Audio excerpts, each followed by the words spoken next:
Ringo in 39, I think it was.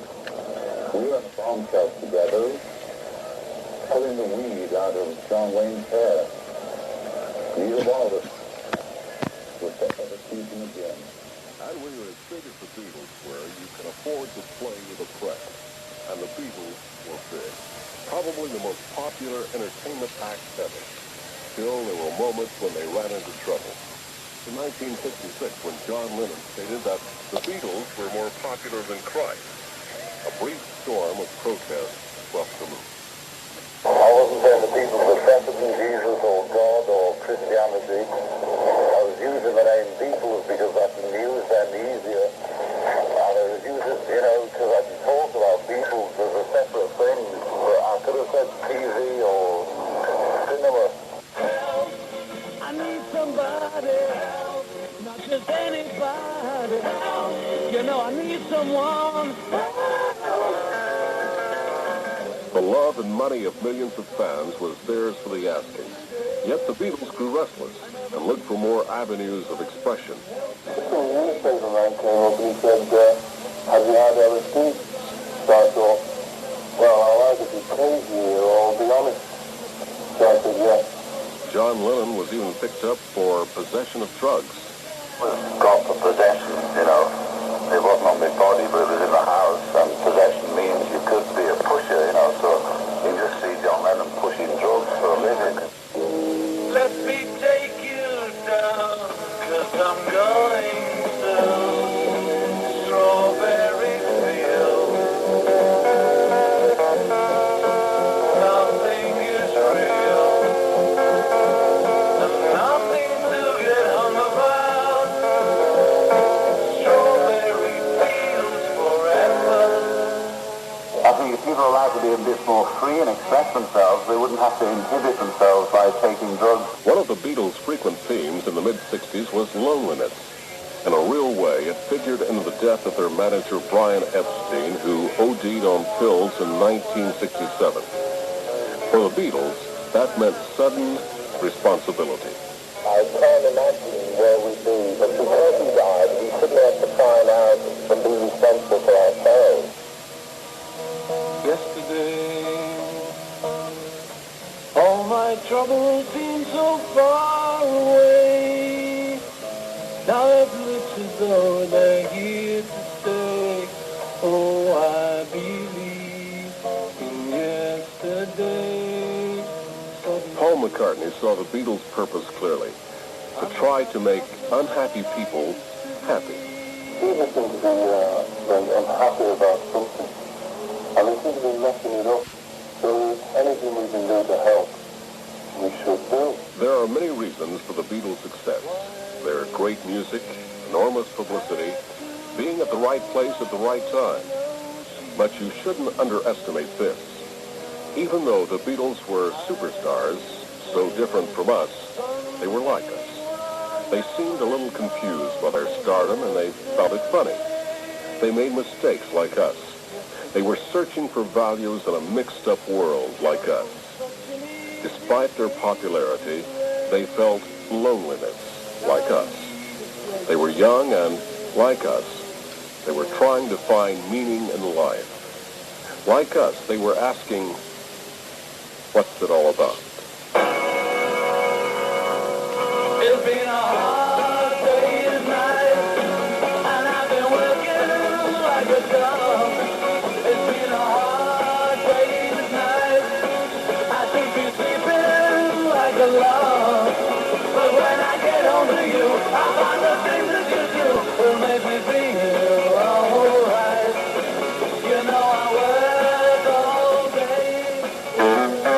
I'm Bill Huey. In a moment, I'll look at the last months of the Beatles on What's It All About. Jojo was a man, thought he was a loner, but he couldn't lie.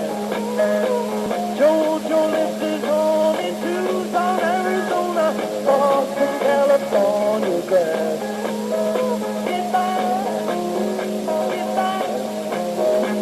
back to where you want to belong. After the death of Brian Epstein in 1967, the Beatles began to make dubious decisions. One of the first was going to India to meditate with the Maharishi Mahesh Yogi. All but George later denounced him. The journey was terrible, but the trip was all right. I don't know what level he's on, but we had a nice holiday in India and came back rested to play businessman. Another bad move was Apple Records, which went bankrupt because of mismanagement. The company we're setting up involves records, films. It's just trying to make business with enjoyment. But like all the profits won't go into our pockets. They'll go to help people, but not like a charity. Lady Madonna, children at your feet.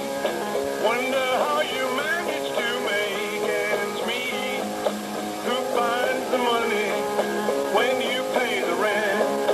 Did you think that money was heaven sent? Like I always used to do sort of an interview a week almost for a newspaper or for something, just to keep my name in the headlines, because you just go through a phase of wanting to be up there, in the limelight. But when a Beatles shunned the limelight, rumors started. Some people even believed that Paul was dead. Others believed John had started the "Is Paul dead?" rumors as a publicity stunt. This story was a bit of a laugh, but it was a bit of a sick joke. I know a lot of people thought I did it to push Abbey Road. It didn't really need that much pushing. I wouldn't have never come up with that as an idea. Here come old blast off, he comes grooving up slowly. Got you eyeball, he wants holy roller. He got hair down to his knees. Got to be a joker, he just do what he please. As they got interested in other things, Paul and Linda, John in the peace movement, George in the Maharishi, Ringo in acting, the group grew apart, and breakup rumors started. The only reason we won't be around is we'll be dead. But as Beatles, we could be around still doing the same things we're doing now, but it hasn't developed a bit. But, it would be a bit embarrassing, at 35. Then, inevitably, in the spring of 1970, came the split. I think it's just a good thing for us all. It's like if you work together for a long time, it's nice to go away from each other for a while, because then you can appreciate what it's like being together. When I find myself in times of trouble, Mother Mary comes to me, speaking words of wisdom, let it be. We're obviously not going to go around holding hands forever. We've got to split up or progress. You hear about possible Beatle reunions from time to time, but nothing's come of them yet. One man even offered them $50 million for one show. For some people, a Beatles reunion is an obsession. They remember the Beatles as the most visible cultural force of a time which, for them, must have been happy. It's like the story of the football hero. He was a great quarterback in high school, but he loved those glory days so much, he never really left them. It's easy to languish in the past, but we have to make ourselves face the present. We have to progress. We should appreciate the past and let it guide us. Faith in the present, in the future, in ourselves, is based on a faith that the God who made us still loves us. And that's what it's all about. See the